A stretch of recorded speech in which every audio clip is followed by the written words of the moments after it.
No rules, no boundaries, no mentors, no board of directors, no investment strategy, no exit strategy. Just make great work, charge a fair price, and do it for good people. That was the trifecta of what we tried to build as a culture, and then support people in the way that they are.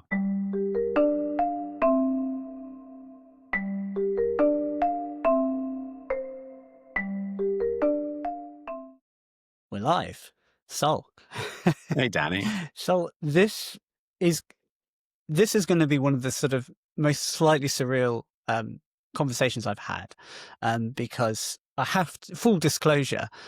You were my next door neighbour for about 10 years, and that feels like a really important part of this for me, and I think perhaps an interesting part of the story because.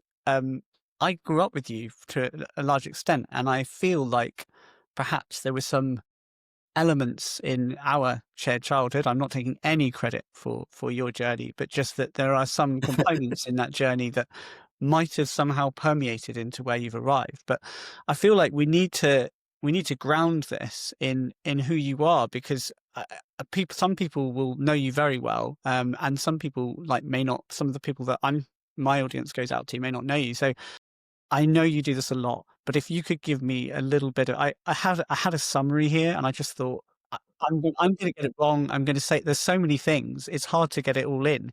So I wondered if you could just give me a little bit of the origin story, so that people that haven't heard of you will kind of understand just quite a remarkable story that you've had, and it's still going. Would you be Oh, okay very to do kind that? of you. Yeah, of course. I mean, I've been in many things where they just read out the LinkedIn and it's really embarrassing. Or I got given an honorary doctorate this summer, and they gave me a 10-minute kind of honorary thing, and I just went so red, like it was embarrassingly delightful. So yeah, I'm Sol Rogers. I currently am the global director of innovation for a company called Magnopus, which is working at the intersection of creativity and technology, and we help movie makers make movies. Lion King, Fallout. We just did The Wizard of Oz at the Sphere. We do lots of music stuff in the games industry, so we do a lot of the Fortnite music experiences. So Daft Punk recently, Metallica and Eminem and Snoop Dogg. And then we do a lot of virtual reality and augmented reality. So a lot of creating the next types of things that people want. And we try and make things which are actually valuable for people's time. But before that, if we go all the way back, before that, I founded a company called Rewind, ran that for 10 years doing similar things, and sold that. And so I've been on that founder's journey, which has been really interesting. Before that, I ran for 10 years. I was a university professor teaching animation, visual effects, games, and emerging tech. Funnily enough, that's what I ended up starting a company in. And before that, I was your neighbor in Totnes in Devon. And I was, we had a really interesting upbringing, because Totnes is full of, retiring hippies, I always say.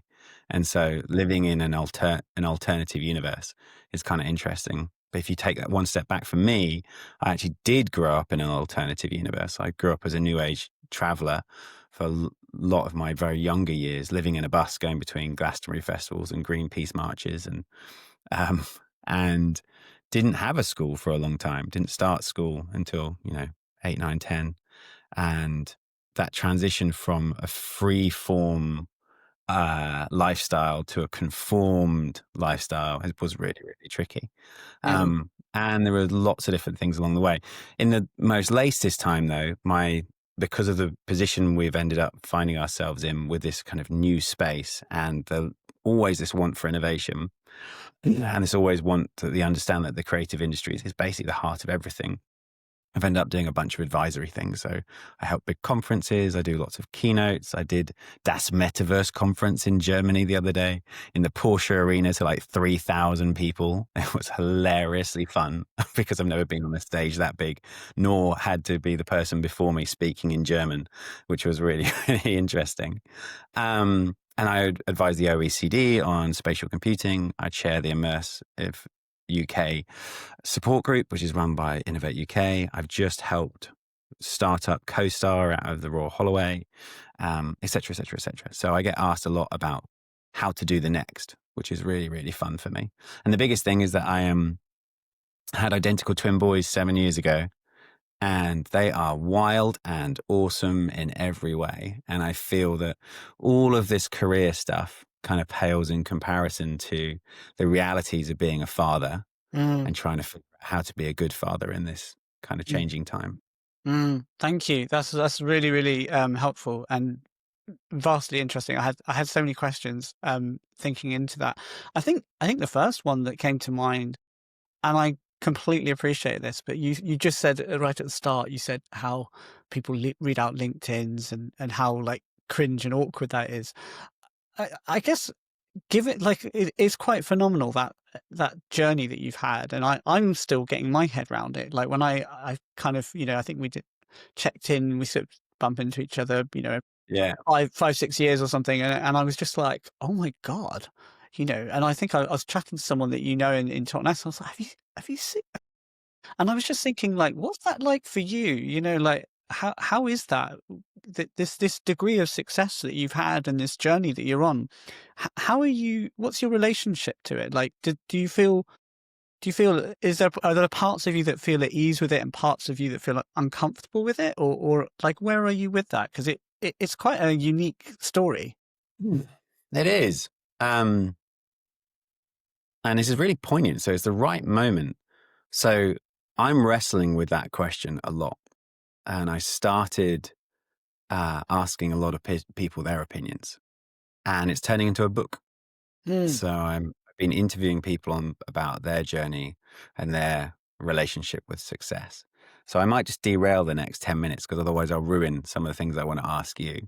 I want to ask you just really simply, what does success mean to you personally? It's it's something that it's partly been prompted by s- I've had a history of like comparing myself to people, like typically not in the career space, actually, usually in like social spaces and friends and things like that, and it hasn't served me that well. That comparison, and to an extent, it's happened in careers where I've been in a role and somebody else has got promoted, or I see someone that I used to work with, has now ascended to some space. It, it's funny how, so for example, sometimes I'll do something amazing in my work, and people in the company I'm in or whatever might say a lot of things, or I get very high compliments from a founder or whatever. And then I go into my social life, and I remember hanging out with a friend who is into forró dancing, which is a Brazilian sort of dance. And I went to her place, and we'd all go back to her place in London, and it's like really awesome, loads of Brazilians and all this. And one time I come back and I was like, I just did this presentation, and she's just looking at me like, why are you talking about all this? I don't care at all, and it was really like, oh yeah, she doesn't give a shit. Yeah. She likes me, she's my friend, Yeah. but she doesn't want to know about all that stuff. And then as I had various partners over the years, they didn't particularly care about it either. Like they cared a little bit, but they don't want to know all the details. They don't want to know all that stuff. And so I kind of started to form like different areas of myself that I feel good about. And I started to really appreciate that maybe my career might go well or not go well, but that is not all of me. And there are parts of me that might, like I've got a boy, you've got two kids, I've got a little boy, and I've got a partner that I really appreciate. And I have to really hold different parts of those so that I don't drown in one and just like my career's not going well, my whole life isn't going well. And I try to pull apart my identity and not wrap it around my job. Does that make sense? Yeah, totally it does. There's no wrong answer. What I've discovered after almost 100 interviews, there's no wrong answer. And everyone has their own definition. And it all comes from their own life and their own journey. And what I've also found is that it changes.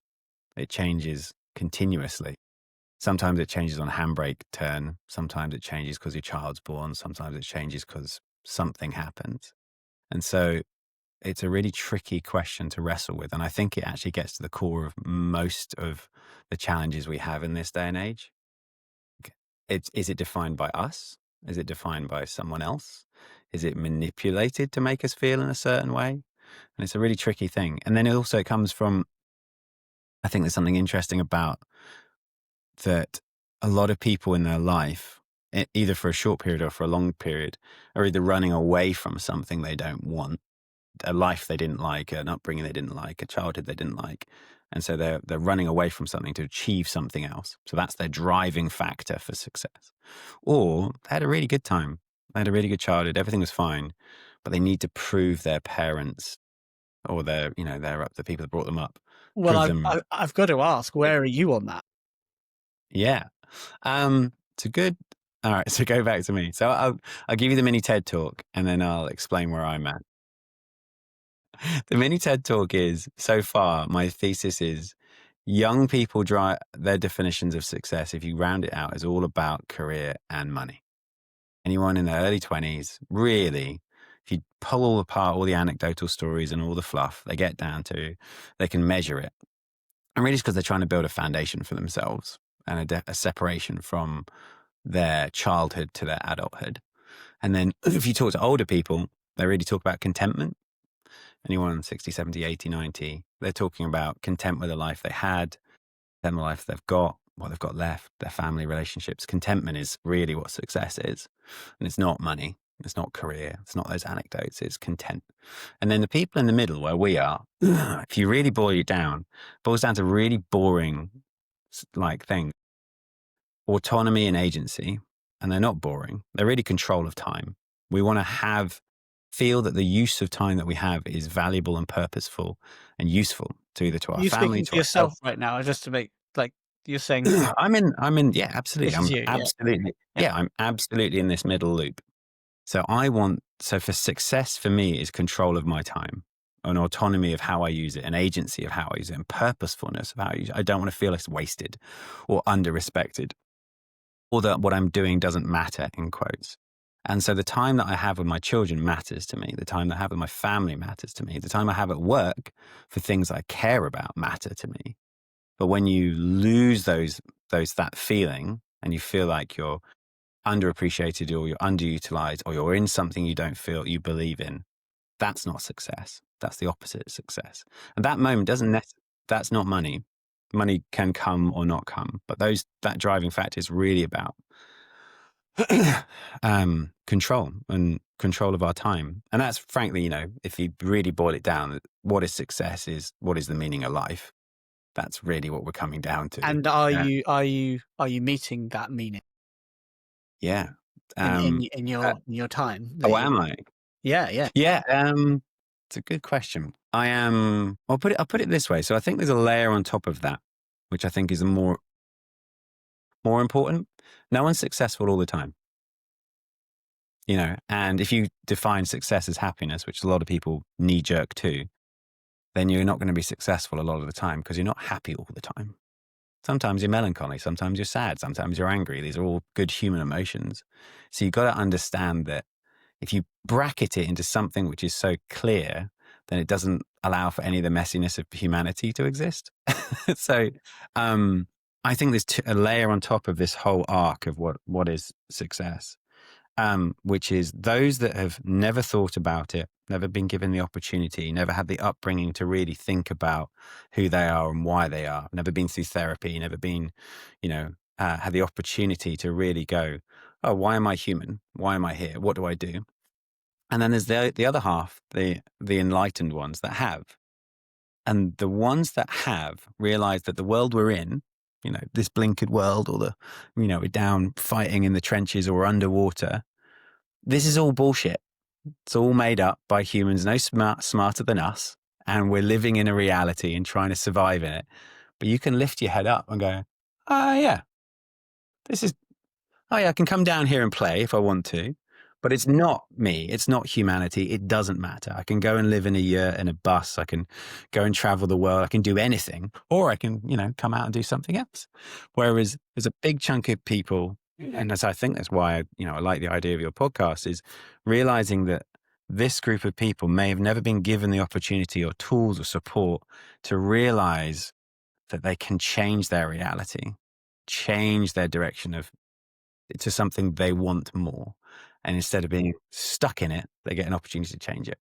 Do you feel it's like there's something that like a bell ringing in my head? I'm like, isn't it like a place of privilege to some extent? Like, you know, being able to have therapy, having space, not like I think of people that might be, you know, in different, you know, like communities or like have, you know, less money and all that kind of thing. And, you know, and I know, you know, uh, our backgrounds, you know, and yours to more extent than mine, like we didn't have a lot of money. Like, and I mean, I hope it's okay for me to say, like, I can remember like lunch times, like you didn't always have lunch money. Like, I think I can remember No? that if that's right, Yeah, you yeah. know? And That's so true. I think to some extent you can speak from this place of like, you know what it's like when you're in an environment where you're, maybe money isn't buying lots of time in a sense. And also you're a kid, you know, so I kind of wonder how where privilege comes into that, if you think it makes any difference for people who perhaps have got agency through money and then they're able to, you know, create more time in therapy and all that. Yeah. So therapy doesn't have to be a therapist. It can just be the people around you that support you. And then all knowledge is free. It's on the internet. You can learn anything, listen to anything. This podcast will be available. And so there's knowledge out there. What I'm talking about is the difference between those that have been given the opportunity to think about it, either in their support structure, practically, or I should say, can't say that word today, or either through other means that they've never been given the opportunity. And I think that one of the reasons why I'm thinking about writing this book is I want to allow more people to to have been asked the question and think about it. Because once you have a bit of agency in your reality and you realize you can choose how you live, where you live, who you live with, and the world that you live within, the better it is. And the earlier you can learn about that, the better. At some point, we all get stuck. Mortgage, debt, job, family, reality, and you get stuck in a reality that's now on a railroad to death. And the idea of changing it is too painful, even though you might not be happy at all in what you're stuck within. And so being able to have freedom of choice and freedom, like I said, autonomy and agency, I think is important. But you are right. Privilege is a hard thing. Like I, I feel incredibly lucky about where I am now. I've got a foundation under my family. I live in a very nice area. The kids are very happy. I'm a really stable place. Where I came from was chaotic and messy, and like you say, it was very alternative. There wasn't any money, but I don't remember being sad about it. I always remember being happy about it. And that foundation of realizing that there is another reality that you can exist in, which is fine, if not great. And there is another reality, which is fine, if not great. But both are equal. The money doesn't equal happiness or success. It depends on how you see the world around you and what you're doing with it. Yeah, well, it's really interesting. I want to go back to that time a little bit because there was something that came into my head when you were saying that about that time, you know, back in Totnes when, you know, pre university and stuff. Like I had a suspicion. I talked to your stepdad about this, Steve, and I had a suspicion that one of the ingredients in your life that I think helped you, and I think it helped you in a couple of ways. One is that it helped you professionally, but also to point to what you were just saying about happiness. You were very, very good at cultivating community. You were really, Mm, really great at it. It was, let's go round to Sol's house. I mean, I would obviously go round to your house all the time because I was next door, but lots of people did. And your house was a bit like an open door. And you didn't, you know, people didn't knock. They'd just go round the back and they would go into your room, which was not a particularly big room. And there would be sort of 20, 15 of us crowded yeah, around yeah, playing Street Fighter 2 and all that kind of yeah. thing. And it's like, what was actually happening, I think, was a bit of a model almost that I think you replicated in some, and totally like probably unintentionally, but you created spaces where people felt comfortable, safe, and at home. There wasn't a sort of hierarchy so much, and it was like everybody was welcome, and principally geeky people Yeah. like me, and some of the nerds that we all used to hang out with. And I kind of thought maybe that's sort of what happened later for you at university and in Rewind, where you were able to kind of, because I had this image of you starting Rewind um, in a house, I think, and you had like a bunch of people like all working in the kitchen or something. Is that, am I guessing right here? It's almost correct. It was the back of my friend's web design agency. He had a small room which was next to the kitchen, so you might have seen a photograph with that. But there was just four of us there. Yeah, and even before that, I did. Started from my bedroom with an old buddy of mine. It's interesting to talk about community. I've always think there's a through line through my life around education and supporting other people in their endeavors. So, you are right. I did bring there was a through line through school about community, and in one end you can so there was a through line through so community building, teams, university. Did the university like student rep, found my people, end up doing American football, found another group of people, did university, did all the teaching through that. Help other people with their lives. I started a company, build a place where other people can have a life, have a career, et cetera, et cetera. It's always been a through line. And then you go further back. When I was a new age traveler, actually in the early 80s, made it so if you didn't have a house, if you didn't have a fixed abode, you couldn't go to school, kind of a way to stomp out that free thinking idea. So my father, biological father, started the Traveller School charity, which was a bus decked out with all the kit you might need and a live-in newly qualified teacher that went between traveller sites to support kids to get the education they need. And then when the National Lottery started, he went for a grant and they ended up with like 11 or 12 of these coaches going around. So there's always been this idea of community from a really early age, which was the hippie commune vibe, which was the circus troupe, which was the musicians, was the band putting the thing on. Mhm. There's always been there from a really early age. And because it's like people putting on the show and living together and supporting each other, however they are, I think that's absolutely right. The other thing that I've just going through is I've been recently diagnosed with ADHD combined, and I see there's this huge when you do, you begin to look at every childhood experience with a different lens. And I'm on a similar journey. you start seeing things in a different lens. You go like, why did I want lots of people around you? Because I felt safe with community and my emotions were raw. I could easily be tipped over to feel negative feelings about me feel worse than anything, whereas positive stuff is like a warm blanket. So I've always been looking for community, for groups. I'm always looking for that stage, for that round of applause to make me feel better. And Like a then all of family, the isn't it? Hmm? You're like making families almost. Yeah, yeah, yeah. You're making support groups. You're making community. If it's a win-win, these people feel great to get together. I feel great because I brought them together. Yeah, yeah, and that was how I felt. It was like yeah, an extended family for me. And I'm curious moving into um, the early days of Rewind as well. Like, I mean, is that how would you describe the culture that you created? You know, was it an extension of that, or was this a different chapter? No, it's the same through line. In fact, over like the majority of my employees for the first 5 or 6 years were ex grads of mine. Yeah, Like I knew what they knew because I taught them it. yeah. And I like them as people. It's like having a 3-year interview process.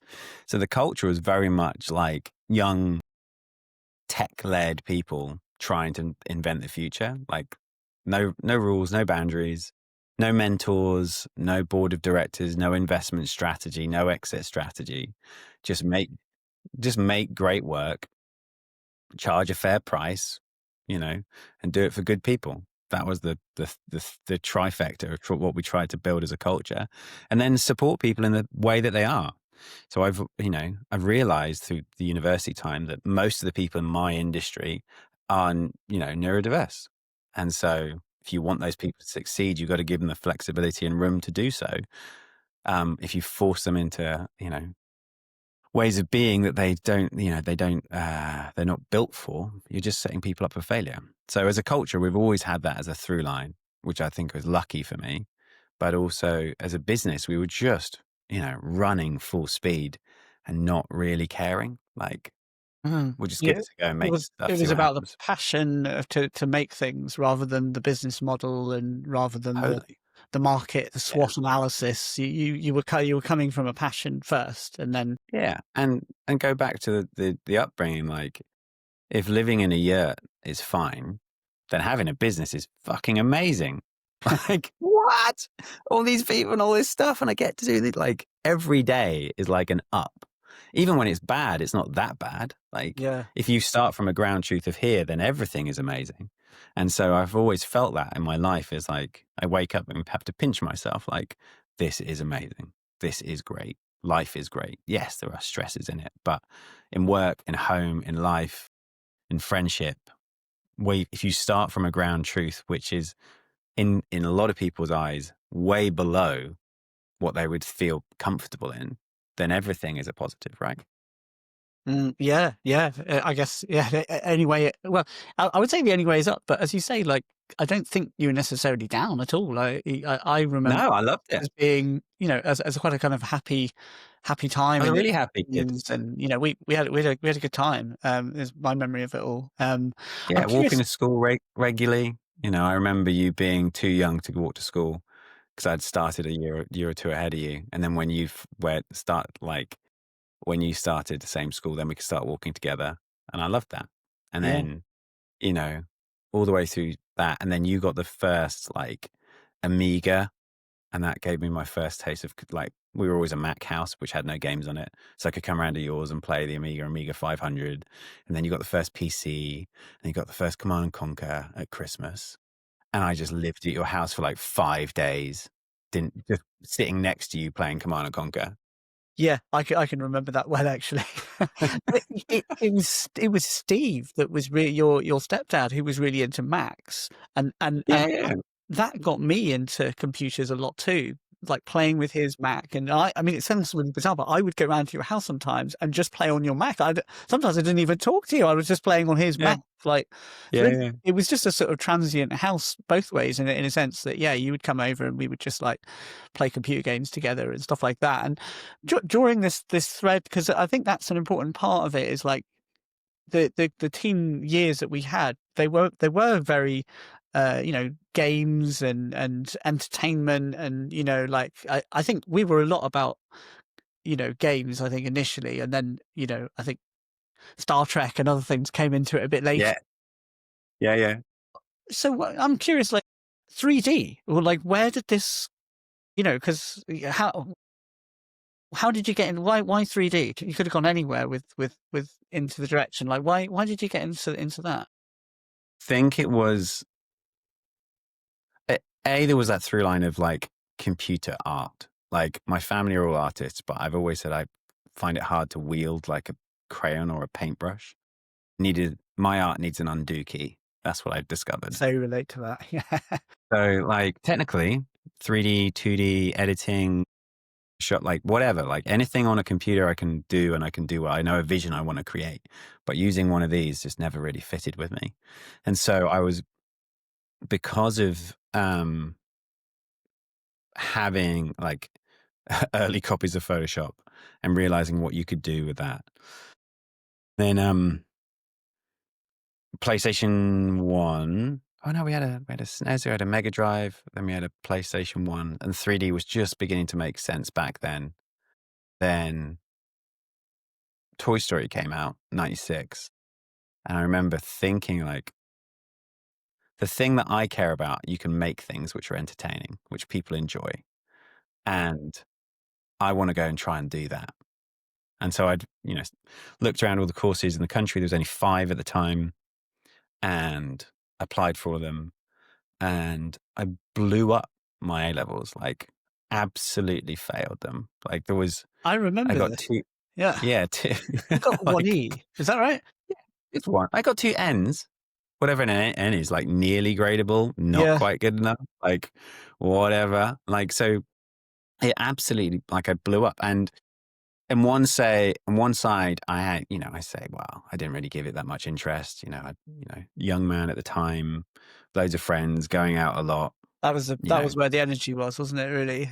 yeah. Or you could say, underlying latent ADHD that wasn't diagnosed cannot connect with, maths exams and physics exams in the same way. You know, hindsight's 2020, but I think that was a massive part of it. Mm. So yeah, all the universities said no. And then one university called me back 2 weeks later to say, hey, you didn't get in. I was like, yeah, you fucking rubbing it in? And they went, no, no, no, no, no. Like, we've written a new course, which is 100% 3D animation. Like no one's on it. And your personal statement is basically the course, like synopsis. We would love you to come and be on this course. I was Amazing. like, any exams? They went 100% coursework. I was like, yeah, I'm in. But if it wasn't for the luck of the moment of being in the right place by putting the energy into the world of like optimistically saying yes, who knows where I'll be? But things have always lined up. And I think that's, rounding back. You get back from the world what you give to it. If you give it positive energy comes back. If you say yes a lot, things happen to you. You got to, a friend of mine said the other day, you got to increase your surface area. And I was like, get fat? He's like, no, no, like we're just a network. He's like, we're a network. So the more people you help, that you then are spreading your impact and your interest across other people, and it spreads out. So the more of a community minded person, the more helpful you are, the more positive you are, the more positive stuff has the opportunity to find you and hit you and come back to you. And I've always lent into that optimistically, I will help anyone with anything. Anyone can email me, phone me up, and I'll say, yeah, I'll help you out do that. Sure. Like How there's no burden, there's no reality. how did that mindset, which is just so, human and warm, and anybody saying anything like that, I'm like, great, this sounds like a good person. Like, how does that Yeah. intersect with a commercial, you know, you're a founder, you've got, Yeah. Yeah. fixed rates, budgets, and you've got contracts that might get cancelled or not, and all this kind of thing. And like, how do those two worlds intersect? Because you can you be people's friend and the boss at the same time? Like I've been in, career roles where I've been Yeah. a head of department or something, and then I'm trying to be people's friends, but then, you know, people might get fired, and it's like really Yeah. hard Well, to be in those two if they worlds. get fired, it's because they did something wrong. Like usually, Not or not if they always. get, oh no, or they could get made redundant, and that's not Yeah, your fault. yeah, So like, yeah. So that journey's hard, but if you come from a place of transparency and authenticity and honesty, no matter how upset someone can be, the reality is you haven't had any smoke and mirrors. You've always been clear and frank and straight, and you treated people with respect. And that's all you can do. And yeah, if you do have to let people go, which I've done in the past, which sucks, is it will not have come blindsided them. right. They've known where you're at. And The even if they are companies. upset at the time, you can say, like, well, I can either crash this whole plane into the side of a mountain, or a few people have to jump out with parachutes so we can pull up. Mm, And like, do you want us all to die, or do we pull up? I'm really sorry, but the company doesn't need your whatever the thing is, and we'll help you land softly somewhere else, like you do a lot of people. And at that time, some people who are more mature get it. Just like, yeah, it's business, is how it works. And other people are really upset, especially if you've talked about your company being, the culture is a tribe or a family. If you yeah, people leave that, they're in pain. I lean into more that we're like a sports team. Like we're coming together to play together. We're going to play this game together. New players come on the field. Some players leave. We're going to change how we're going to like the tactics, but we're an elite team playing together, and we care about each other as a team. But other times you'll play with somebody else, and that's okay. Like, you, we are close, but saying your family makes it far more emotionally painful. And I yeah. I think, mean, that just seems like the perfect, intersection I'm talking about. Exactly. Like, and I can hear how some people might interpret it in a way that it becomes their identity. We talked about earlier success. It becomes their identity. It becomes their family in quite a strong meaning. And then for other people, maybe there's a bit of detachment to it. It's sort of like, yes, this is a sports team. It's not quite a family, and I might have to do a transfer sometimes, or you know, You can maybe I'm on the care. You can bench, care whatever. deeply. You can get a tattoo. You can still wear it. I used to be this person, like, or whatever the Yeah, thing. yeah, Like, but the family thing makes it hard. And, being friends is difficult. It was more painful for me when we made redundancies, I feel, than it was for the people leaving. really. Because it's like grief. Like, those people can all hate me and move on. And I've Um, got lost for all these people I miss, that I hired, that I love, that I care about, that I tried to support. And I feel like I let them all down. And that pain sticks with you for a lot longer. really, Um, and my buddy said, I passed this on a couple of times, is you got to be comfortable with those people, and I said it a minute ago, hating you for a period of time. And that's good. They need that emotional feeling so they can go and build their next reality and get themselves stable again. And over time, most, if not all, will come back and realize that you didn't deliberately do anything to derail their life. You're just trying to do something to keep a business alive. what was I'm just thinking of that moment you talked about, having to let people go. Was there only a point where you felt like you just wanted to walk away and you're done with it? Or has that never been in your mind? No, we've had ups and downs. Like, all running a business is really, really hard. Anyone who takes a swing should be celebrated, if not supported. Like, I Whatever meet a lot of whatever the founders. outcome. Well, the stats are staggering. You know, 90% of businesses fail in the first year, and then 90% of them fail in the next 5. So if you survive 5 years, you're in this tiny weeny percentage of companies that made it through the maelstrom of the first bit. And then from that, it's incredibly unlikely that you'll ever, in quotes, exit or sell a business. So all these people coming in to start a business, you're in the same business as, like, being an actor or a model. You're in the business of rejection and failure. You gotta be crazy to Your do it. face is not wrong. Oh, you've got the right thing. Oh, you found somewhere else. Like, most likely it's a bad idea to start a business if you think about it just being the end result as what you're trying to do. Like, it is to build the thing and launch a rocket or whatever. But if you think about it as just an awesome opportunity to have a go at bringing a bunch of people together to do something and learn who you are and grow who you are and increase your net sum of, like, intelligence or whatever. Like, we all know the journey is the only point. That's all we've got. So being a business is exactly the same thing. Starting a business is a direction of travel that may end up and doing very well, or may end up pivoting, or may end up blowing up. Like, you've just got to understand that it's a very unlikely thing that the business you start will be successful.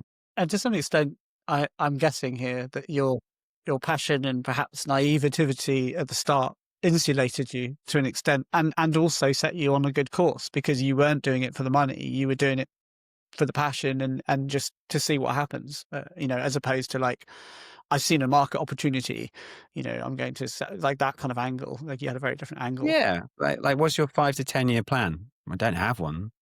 The industry is changing so fast that if I tell you what's happening in 12 months, Gone. I'm Yeah. going to be lying. There's, there is the only constant is change, which is, try to say, but it's true. And so, yes, you are right. We didn't have any mentors. We didn't have an investment deck. We just built good stuff, built good reputation, delivered on what we said we would do, delivered on the budget we said we would do. We're enjoyable to work with. We're trustworthy and authentic, externally and internally. And that really, really worked for a long time. And finding that entrepreneurial opportunity where, oh, can you use games technology to do film? Can you use film technology to make immersive experience? What's virtual reality? Oh, we could do virtual reality. Yeah, like, being the people that said yes and got shit done. There's a really good Accelerated. example. Oh, sorry, go on.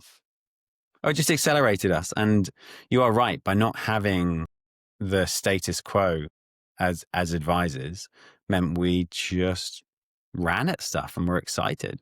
But when the wind went out of the sails of the virtual reality industry, kind of like 2017, 18, I didn't see how much it'd gone. And so the wind went, we were stagnating, and we were burning our war chest. And it Yeah. got harder and harder and harder and harder. And by the time I realized it, if we'd just gone 3 or 4 months earlier, made some redundancies, we would have been in a much stabler place, but we just waited a bit too long. But that's because the people I'd hired were my family, my tribe, my friends. I didn't want to have to change who we are. I thought we were still on the upward trajectory and I didn't see the writing on the wall.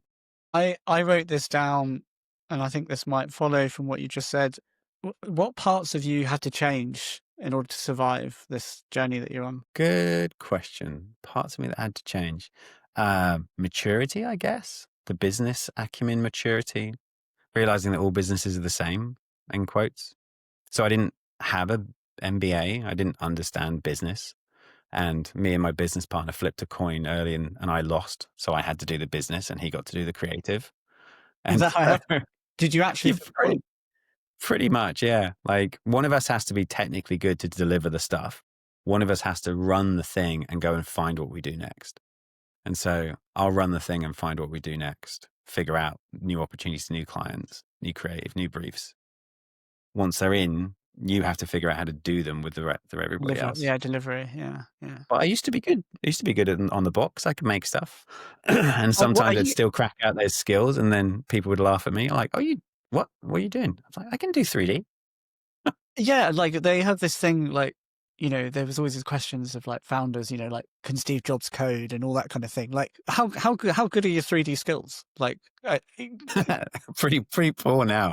I'm pretty sure I could bust it out when needed to.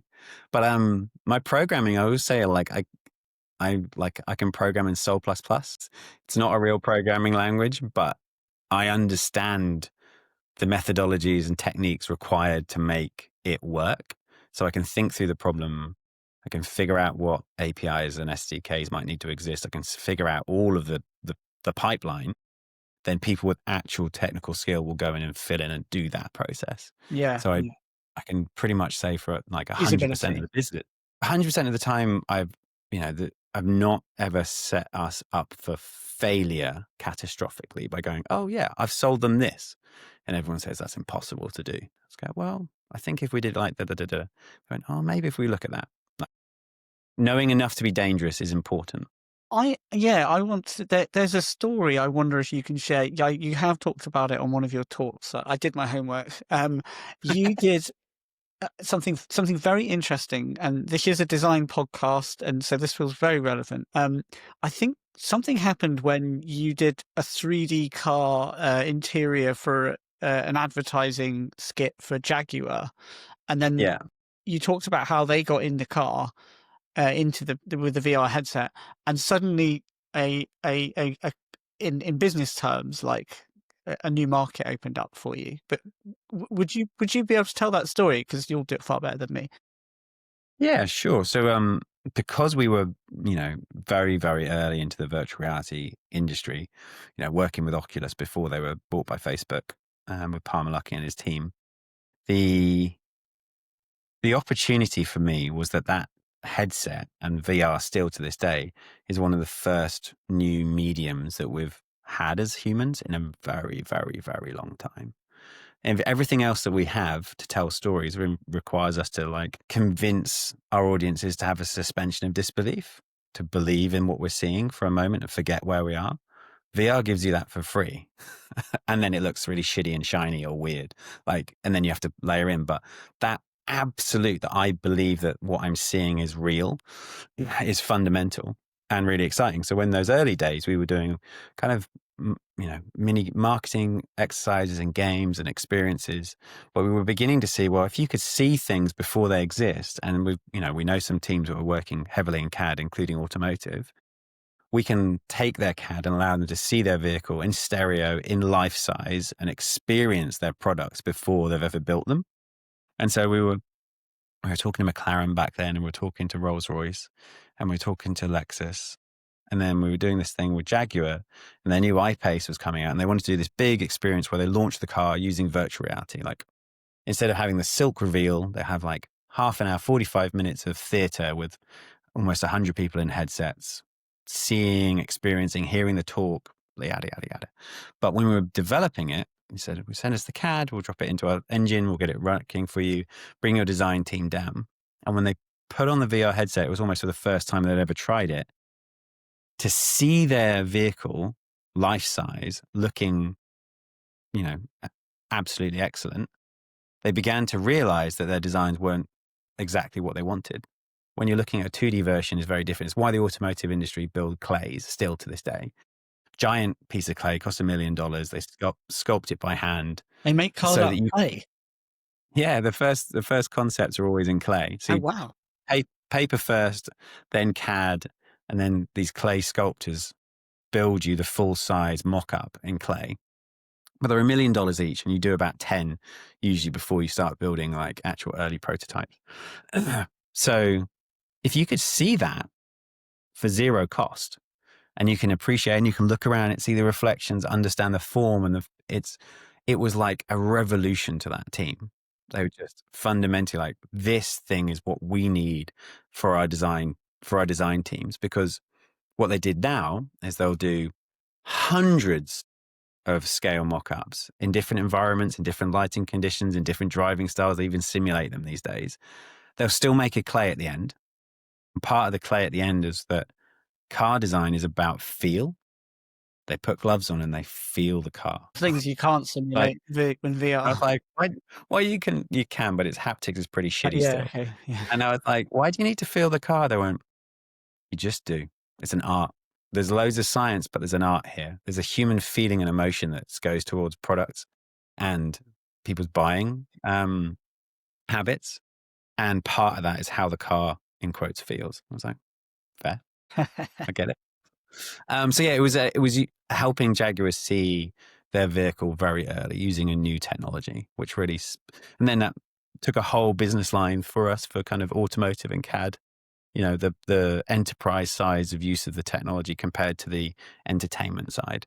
And we still, to this day, we have those two halves of the business. There is the entertainment side, media, entertainment, games, emerging immersive experiences, which is about storytelling and emotion. And then there's the enterprise side, which is about product and execution and allowing people to do whatever they're doing better, faster, cheaper. And both those things often feel in conflict, but really they're part of the same whole.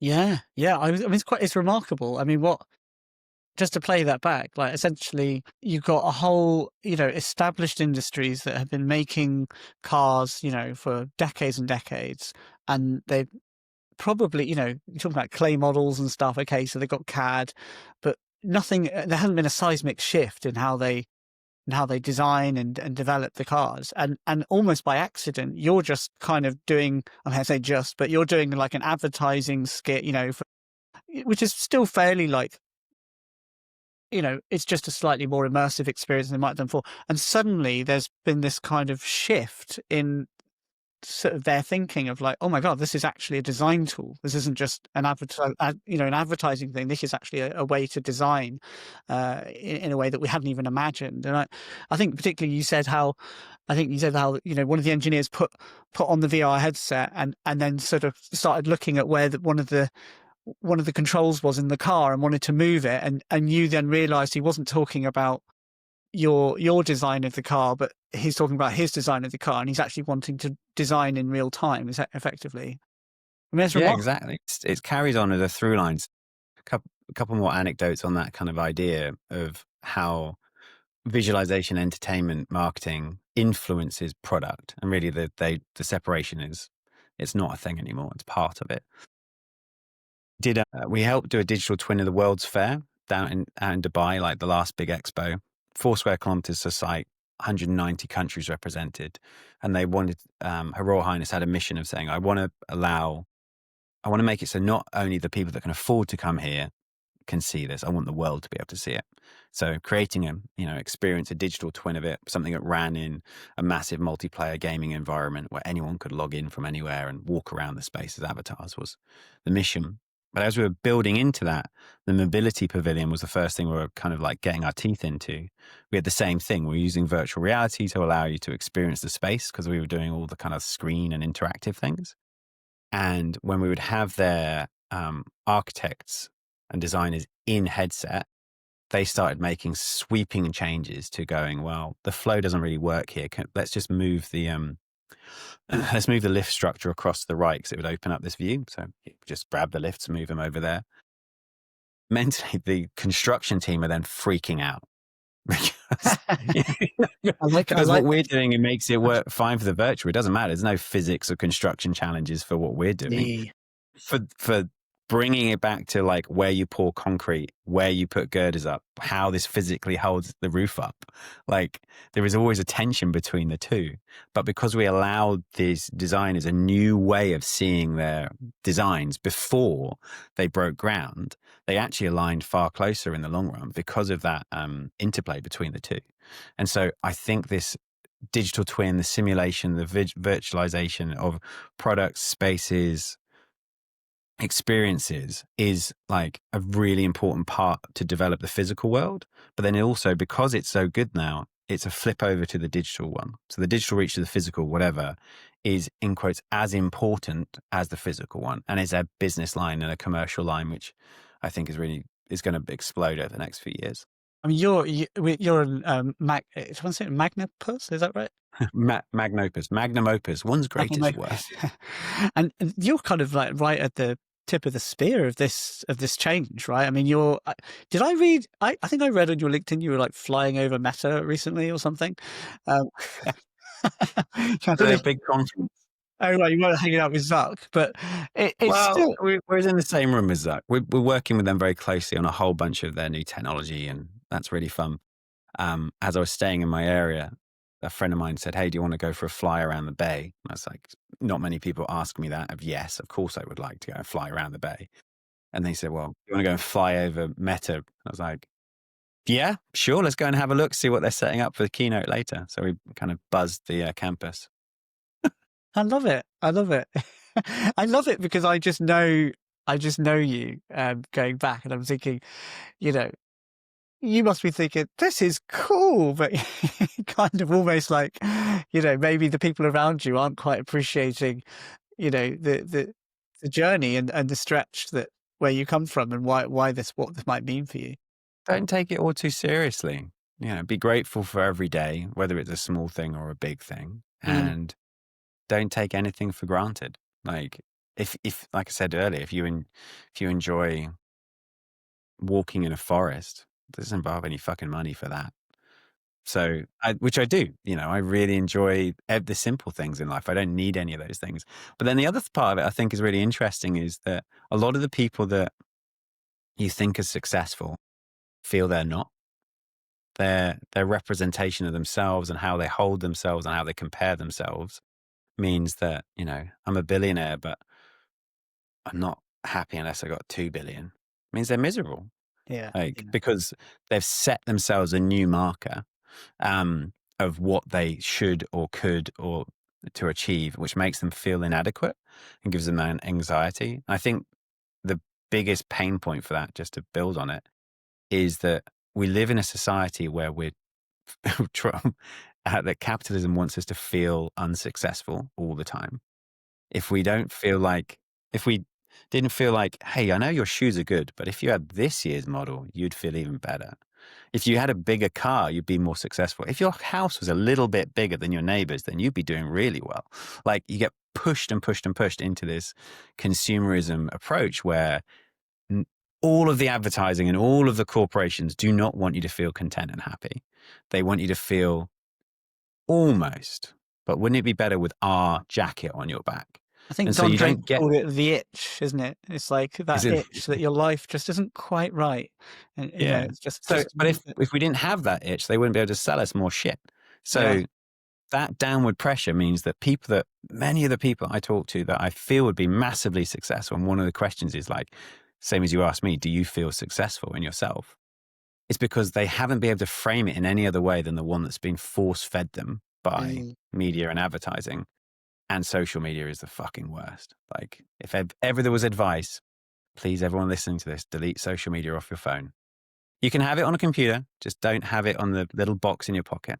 Well, there's a couple of questions I thought to close on, and one of them on that point with your kids, like what kind of relationship with technology do you hope that they'll have for your kids? Like, how do we Healthy, a what what healthy what does that relationship. mean? I consider it in the same way I consider I want their relationship with alcohol and drugs and anything addictive, I want it to be a healthy relationship.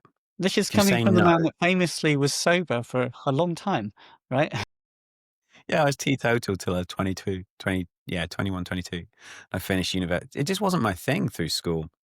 And in one lens, you say, wow, hippie alternative parents who drunk and smoke a lot. Like, I didn't want to be like them. I was rebelling. And the other side, you could say a kid with ADHD doesn't need alcohol to be excited about the world. In Yeah, fact, yeah. they're pretty fucking excited about Already the world. ready to go, yeah. Yeah, like, you need any I always said, I was like, "You see me? Do you want me to be drunk? Like, I'm good. Like, I've Yeah, got plenty of energy."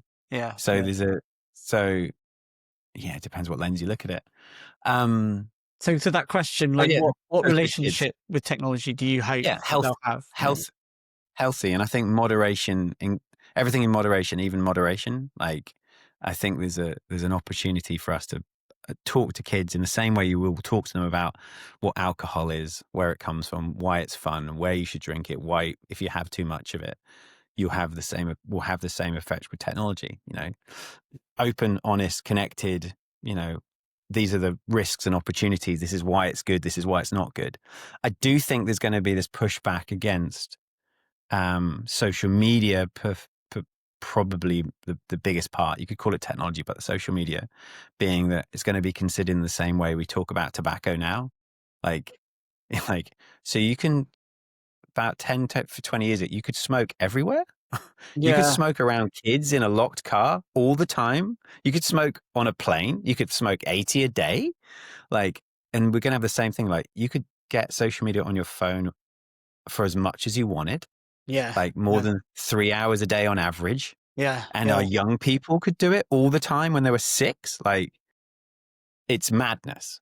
But yeah. there was a period of time when smoking was fine too, and big tobacco didn't want things to change, and big tech doesn't want things to change. So it feels like that same energy is coming through at the moment. And there's a bunch of us that know it's dangerous, you know, for addictive natures. And it's the smartest people in the world aren't trying to cure cancer. They're at big tech firms trying to build AI at the moment. And they So probably we've don't got to let their remember. kids on phones. No. So, you know, I'm going for a phone free childhood, trying to not give them a smartphone until they're at least 14. I'm going to try and keep them off social media till they're 16, follow what the Australians are doing. And I don't want them to be non digital natives. So I have given them a games console. It's a Nintendo Wii from 15 years ago with 2 DVDs, just Mario Kart and Mario DVD. Brothers. That's Nice. all you need. Not connected to the internet because it's so freaking old. Yeah. As controllers, but it's together socially. All the games are multiplayer. We have one iPad in the family, which has some educational games that we get out on long journeys. No TV before school, a little bit after school. Like, I'm just trying to slow it down. It's going to come like a wave, and let alone I'm in the industry, which is part of the problem, Yes. making this. It has to be said. There's a, you talked about like, commercial and advertising and tech and all that, and you're also driving it in that direction. There seems like a slight contradiction there. Well, we're trying to make stuff that makes people's lives better, and better is a broad term. What does Yes. better really mean? You know, does it let them earn lots of money, that lets them employ lots of people, lets them see their kids more often, lets them play, lets them see, like, be entertained, let them feel, let them cry, let them laugh. Like, there's loads of different ways of skinning that cat. But really it comes from that truth of place of trying to make things which is valuable.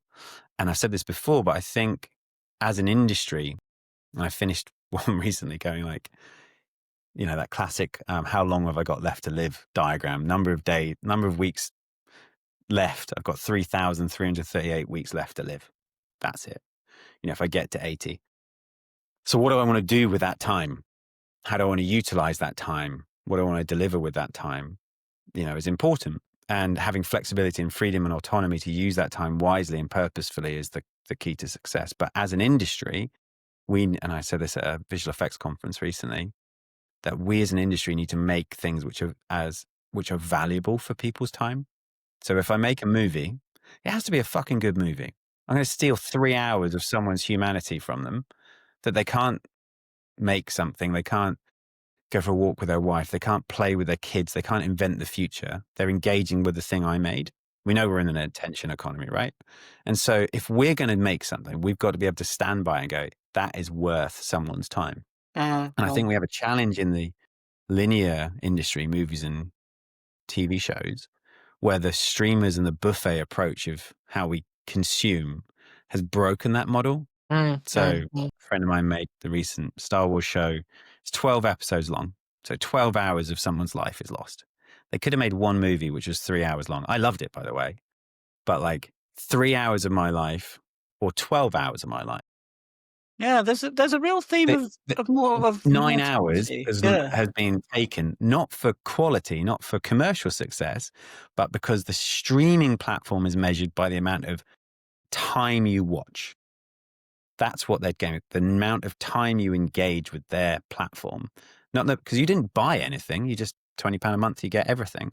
Where in the old days, if you bought something, it was good because you felt it was a good value exchange. So going back to ticketing and sales is really important. Yeah, I keep hearing. I've heard you mention time in this conversation, and I've heard you mention time in other conversations. It's this like, and this sense of finiteness and mortality. Like it seems like there's this. It's on your mind, Yeah, it's not morbid. and you I don't mean, look it's always old at all. I don't know how you've achieved that, but kale smoothies and yoga every day. No, none of that. So it is finite, and I think one of humanity's evolutionary tricks is to make us not be able to ignore the fact that we've only got a finite amount of time. Even when you really think about it, within a few minutes, it's been pushed so far out of your brain that you get excited about whatever the thing you're doing is. And if you really thought like it doesn't matter, my time is so short on this planet compared to the length of like the Earth's existence or the universe existence, it's just too big a thought. But I think there's nothing wrong with really appreciating how rare and special time is and trying to get back control of what you do with it. And that's why I said about the purposefulness of autonomy in the middle of our lives gets really, really important. And at the end, it's about contentment because you haven't got much time left. But I remember being 17 and we'd driven to some nightclubs in Torquay, there was like 3 or 4, 5, 6 cars, and you were probably there. And we were all wearing like rainbow colored shirts. Like there was a red one, a green one, an orange one. Like we all had little shirts on. it was the late Had a really '90s. good night. Yeah, Pardon? it was the late '90s. It made sense then. Yeah, yeah. And we drove all the way back to Totnes and we parked up on the Outlook, and it must have been maybe 1 or 2 in the morning, and everyone was sitting on the car bonnets or hanging out. And someone said, "Oh, yeah, I'm tired. I'm going to head home." And I remember distinctly saying, "Why? Like this is the best time of our life.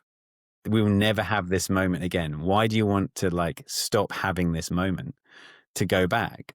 And it's stuck with me. Like I'm always feeling like, because it's finite, make the most of it. Make the most of every moment you have and try and fight the things that kind of steal your time away from you.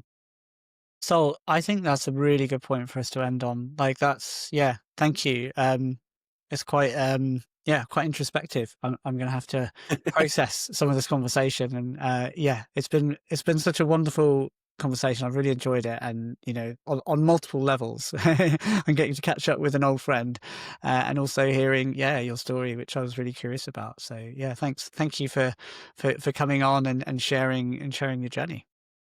My absolute pleasure, Danny. Thanks for having me. Awesome, thanks, dude.